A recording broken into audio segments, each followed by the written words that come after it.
So, it is I, Trackmaster 914, aka Josh Lee, and I'm here with a playoff race review.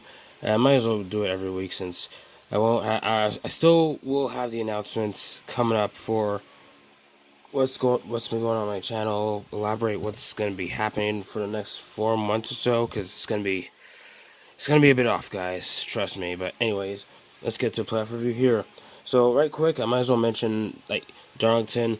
Went back to it right quick because I went back to it, and honestly, yeah, the race was pretty entertaining. Not much to say about it, really. I just know that, Kyle Larson won. I'll explain these in a moment. That will be in the announcement video coming up soon. But anyways, yeah, Kyle Larson won. Good race. And quite a bit of chaos. It's the first round. For some reason, these Gen 7 cars, I don't know what it is. The first round of playoffs, well, especially with Kansas, but we'll get to that later. There seems to be a pattern with the Gen 7 car in the playoffs, man. They're just wild. I don't know what it is. It's like once we get to the later part of the year, it's like these cars just fall apart. I don't know. We'd have to wait and see for the rest of the playoffs, but as it stands now, that's the trend that's following. So yeah, Darlington race. It's hard to describe everything that happened. Since Kansas just happened, I'll be able to go in more detail about that. Yeah, Larson won, and like I said in that video beforehand, he's off to the next round, so as predicted. So that's a. Oops. I wasn't gonna do this, but little check mark, I guess. Larson's in.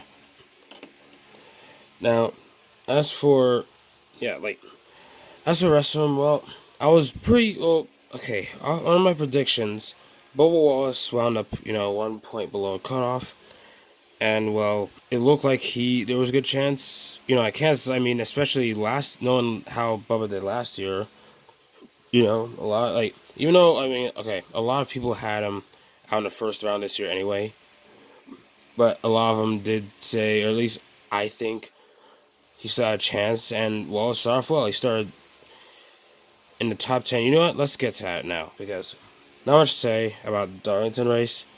Since it's fresh off my mind, let's talk about Kansas. So anyway, yeah, Kansas. What happened? Well, so I did see this race from the start. I missed a bit of, due to a family occasion, I missed the first half hour of Darlington, but I was still able to see the rest of the race, a good chunk of the race. But I still don't really remember it too well. It was a good race. Anyway. So, yeah. Tyler Reddick. Wait, no. We will get to him later. So, yeah, I think both 2311 cars were in the top 10.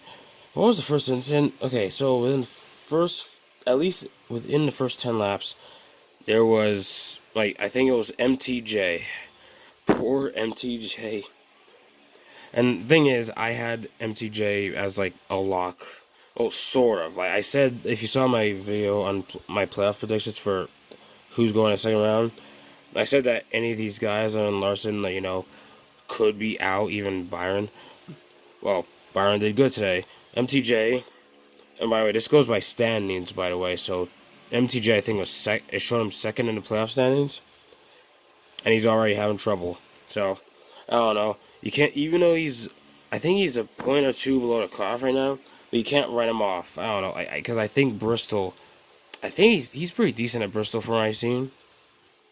So you can't write him off yet. I don't know.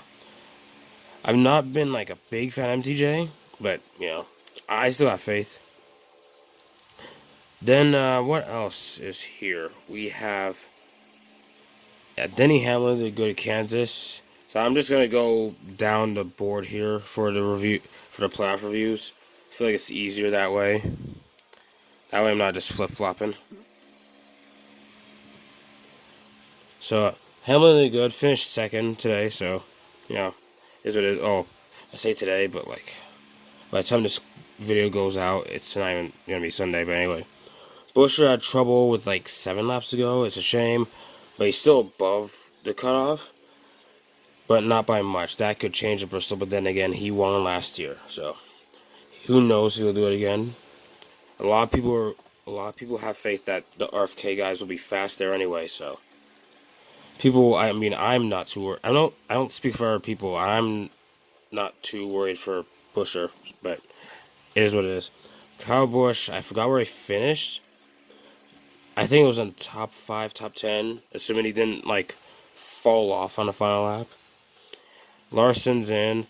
Chastain was good today, but then his pit crew screwed it up, and I do not understand. Like, oh man, like it's like you can't. I feel like you can't really blame pit crew.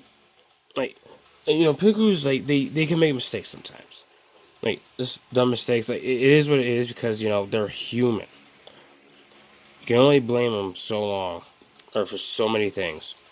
But it baffled me that they made that mistake. Too many guys over the wall, or men over the wall too soon. Yeah, men over the wall too soon. I don't know how how the rules work in terms of pit crews, when they could go over the wall. Wait, how close the car could be before they go over. How many guys? It's confusing.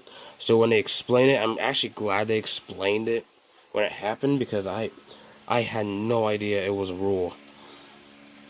But yeah, I don't remember where Chastain finished. Hopefully, it did not screw him that much. He might. Oh man, he might need to have a good finish at Bristol. I don't know. I'd have to check. From what I know, Byron could still technically be out. I think I haven't checked the standings yet. I haven't checked it again. Like I meant to check the standings right before filming this video, but never mind. I just forgot. So anyway, so let's get down to Brad Keselowski. Brad Keselowski was, I think he was actually pretty good at Kansas. Yeah, he won stage 2. What am I saying?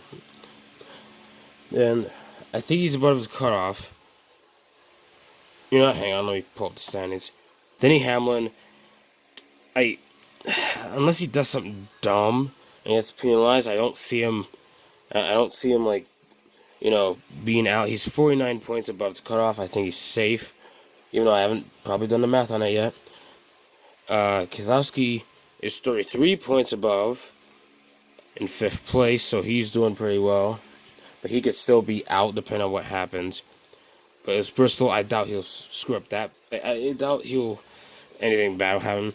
Blaney, so far my prediction on Blaney is that he's in, but we never know. Busch, 24 points above. Chastain is 18 points above. Good to know because I had no clue where he was. I was worried. So far my predictions are not far off. Even though as it stands now, I think I had MTJ in the second round. And so far he's not doing so well. So 7 points below.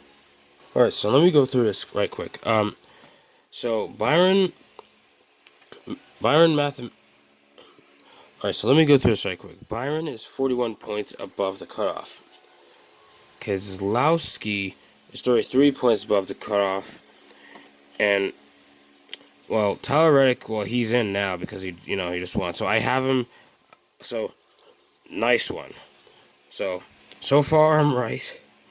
Larson and Reddick both in.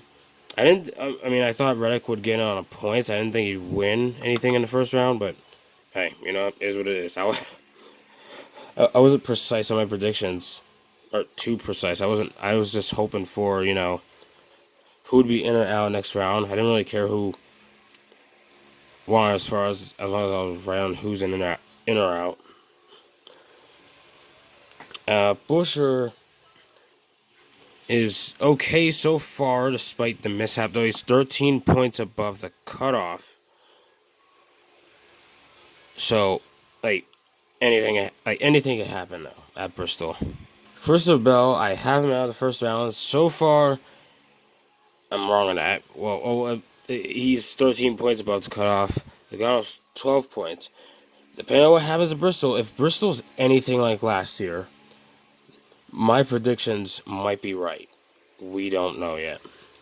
But then again, Bubba Wallace is not too good at Bristol from what I heard. So I'm kind of worried. But anyways, yeah, McDowell. I don't know how he is Bristol, but so far, this feels worse than 2021 playoffs. I don't know why. And yeah, it's a shame. So far, Stenhouse and McDowell, I'm right. Though Stenhouse actually, Stenhouse 22 points below, which still seems like a long shot. But honestly, it's not too. It's not too bad of a cushion.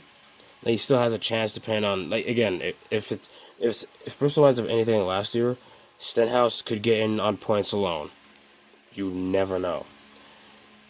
MTJ, like, Bo Wallace would need that chaos because I don't see him getting in on speed. But it is what it is. But then again, maybe the 2311 car, maybe the equipment can help him. Because being a petty car, I don't know. It was always going to be rough for him. So yeah, so far Larson and Reddick are in. So things are going well for my predictions so far. Race itself was actually a pretty fun watch. I did not properly talk about the race. It was pretty fun to watch. It's a shame what happened to Bubba Wallace, especially since he had speed. He finished second in stage one. Yeah, he finished second in stage one, so he clearly had the speed there. Like, whether or not he was gonna win, well, it would have been great to see him win, but for the most part, I was fine with him, like, getting, I feel like a top 10 finish just would have been fine for the team. Especially with the stage points, like, that would have been a massive help, especially with MTJ struggles finishing dead last. No stage points and nothing. Like, this could have helped Wallace, but it is what it is. So, yeah, not much else to say. But yeah, that's it from me and this review. The announcement video is coming up soon. I have a lot to talk about, so it'll take a while for me to make it and edit and all of that. But it is what it is. And, yeah, that's about it for me.